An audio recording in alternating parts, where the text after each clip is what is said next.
ముఖ్యమంత్రి గారి ఆదేశాల మేరకు ఈ తెలంగాణ రాష్ట్రాన్ని డ్రగ్ ఫ్రీ రాష్ట్రంగా చేసే కార్యక్రమంలో మేము భాగస్వామ్యం అవుతూ సిపి గారి ఆదేశాల మేరకు గోదావరికని డివిజన్ లోపల కూడా ఈ గాంజా అమ్మే వాళ్ళ మీద ఇతర మత్తు పదార్థాలు అమ్మే వాళ్ళ మీద చాలా ఉక్కుపాదం మోపడం జరుగుతుంది. దీనిలో భాగంగానే మేము గంజాయి అమ్మేటోళ్ళు సప్లై చేసే వాళ్ళ మీద చాలా కఠినంగా చర్యలు తీసుకుంటా ఉన్నాం. గత ఏప్రిల్లో అన్వర్ ఇంకొక 4 మీద ఈ గాంజాయి సప్లై చేస్తున్నారు తీసుకొస్తున్నారు అనే దాని మీద కేసు అయ్యి వాళ్ళ దగ్గర నుంచి 2 కిలోల గాంజాయి సీజ్ చేయడం జరిగింది.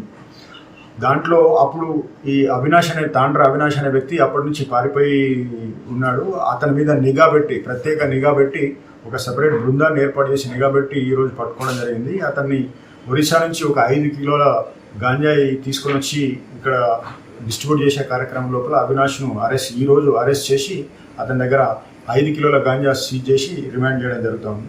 ఈ సందర్భంగా ప్రజలందరికీ విజ్ఞప్తి ఏంటంటే గోదావరికని డివిజన్ ప్రజలకు ఈ మత్తు పదార్థాలకు సంబంధించిన ఏ చిన్న ఇన్ఫర్మేషన్ అయినా కానీ దయచేసి మాతో షేర్ చేసుకొని వారిని అరికట్టే కార్యక్రమం లోపల భాగస్వాములు కావాలని చెప్పేసి కోరుకుంటున్నాను. మరిన్ని వీడియోస్ కోసం ఛానల్ ని సబ్స్క్రైబ్ చేయండి. లేటెస్ట్ అప్డేట్స్ కోసం వాట్సాప్ ఛానల్ ని ఫాలో చేయండి.